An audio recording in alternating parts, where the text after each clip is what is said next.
இன்னைக்கு தேதி 15. இன்னைக்கு தான் பாராட்டு விழா. சீனாவில் இருந்து சிங்மங் யங் யங்மங் சிங் இப்படி 2 பேர் வரதா சொல்லிட்டேன். வால் போஸ்ட் வேற அடிச்சு ஓட்டிட்டானுங்க. சீனாவில் அப்படி 2 பேர் இருக்கானுங்களா? கற்பனையா நானே 2 பேரை சொல்லிட்டு இப்ப நானே மாட்டிக்கிட்டேன். இது எப்படி இருக்குன்னா, சின்ன பாம்பு பெரிய தவளையை புடிச்சு முழுங்கவும் முடியாம விடவும் முடியாம, ஐயோ சீனாவுன்னு சொன்ன உடனே உபமானம் எல்லாம் பாம்பு தேடு நட்டுவாக்களின்னு தானே வருது. யாருப்பா அந்த சிங்மங் யங்? எங்க இருக்காங்க அந்த சிங்மங் யங்? யாரு? என்ன அப்படி கத்துறாரு?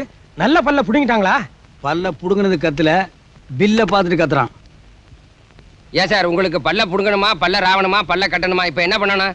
யோ, பல்ல புடுங்குற ஏரியா, பல்ல ராவற ஏரியா, பல்ல கட்டுற ஏரியா, இந்த ஏரியாவில எல்லாம் இருந்துட்டு தான் நாங்க வர்றோம். சரி சார், என்னதான் வேணும் உங்களுக்கு? டாக்டரை பார்க்கணும். போங்க உள்ள.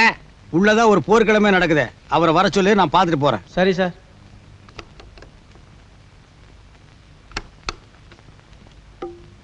எஸ். ஹலோ, ஒண்ணு இல்ல, ஒரு சர்வதேச மீட்டிங், உலக சமாதானத்தை பத்தி. அதுக்கு மேடை மேல 2 சீனாக்காரங்க உட்காரணும். என்னைக்கு? நாளைக்கு. வர முடியாது, கிளினிக் இருக்குதுப்பா. கிளினிக்ல எவ்வளவு வருமானம் வரும்? 50 வரும், 100 வரும், 500 வரும். தலைக்கு 1000 ரூபாய் தர்றேன்.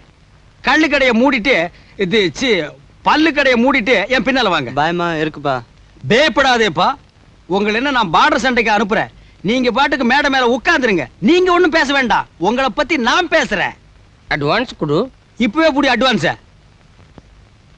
டேக்கிட்டே டேக்கிட்டே. என்னடா தாடி ஊதுன பூதம் வரும் போல் இருக்கு.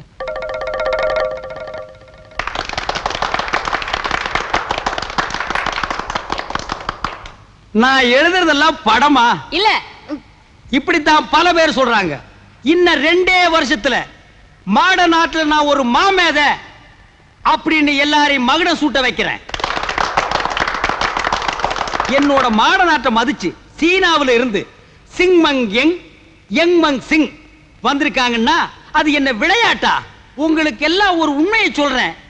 உலகத்திலேயே ஷேக்ஸ்பியருக்கு அடுத்தபடியா சிறந்த ஓவியன் நான் தான். ஷேக்ஸ்பியர் எங்கடா ஓவியம் எழுதினாரு? டிராமால எழுதினாரு. மாஸ்டர், ஷேக்ஸ்பியர் என்ன பெயிண்டிங் வரைஞ்சாரு? பின்ன சட்டிபானையை செஞ்சாரு. எதையாவது பேசி உலக கொட்டாதீங்க. ஏயா ஷேக்ஸ்பியர் ஓவியம் எழுதினாரா? பின்ன சினிமாக்கு வசனம் எழுதினாரா? இருடா கேட்டு வேணாம் சொல்றேன். அவர் எழுதிய நாடகங்கள் அழியாத ஓவியங்கள் அப்படின்னு தானே சொல்றாங்க.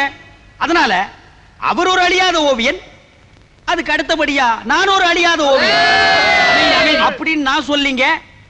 இந்த சீனாக்காரங்க சொல்றாங்க. அப்ப அவங்களே பேச சொல்லுங்க. அதெல்லாம் ரொம்ப கஷ்டம். அவங்க டெல்லி ஆர்ட் எக்ஸிபிஷனுக்கு அவசரமா போகணும். போன என்ன 2 வாரத்தை பேச சொல்ல. அவங்களே பேச சொல்லுங்க. சொன்னா கேளுங்க, தொந்தரவு பண்ணாதீங்க.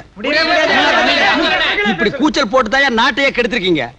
அவங்க யாருன்னு தெரிஞ்சா நீங்க எல்லாம் வாய மூடிக்குவீங்க. முடியவே முடியாது. ஓ, சொன்னா புரிஞ்சுக்கங்கய்யா. அவங்களுக்கு பல்லு மாஸ்டர், வேறு புரோகிராம் இருப்பதால், பல்வேறு புரோகிராம் இருப்பதால். Excuse me, talk to them. Tooth care is very important. நம்ம எல்லாம் ஐயோ, பல்ல ரொம்ப நல்லா பாத்துக்கணும். ஏன்னா சூ,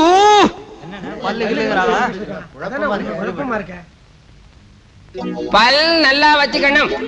ஆஹா, என்ன அருமையான விளக்கம். பல்லின் நரம்பு கண்ணுக்கும், கண்ணின் நரம்பு பார்வைக்கும், அந்த பார்வை மாட நாட்டுக்கும். ஆக பல்லும் கண்ணும் மாட நாட்டுக்கு எவ்வளவு முக்கியம் என்பதை மிஸ்டர் யங்மங் சிங், சிங்மங் யங் இருவரும் எவ்வளவு அருமையாக தமிழிலேயே உரையாற்றினார்கள். இதை விட மாட நாட்டை பத்தி வேற என்னங்க சொல்ல முடியும்? இத்தோட விழா முடிஞ்சது. கடைசி பஸ் போறதுக்குள்ள எல்லாரும் பஸ் பிடிச்சு வீட்டுக்கு போங்க. போங்க தலைவரே, பணத்தை கொடுங்க. கொடுங்க சீக்கிரம். சீக்கிரம் கொடுங்க. சீக்கிரம் கொடுங்க. சீக்கிரம் கொடுங்க. ஆள் விடுங்க, எப்படியோ போகணும்.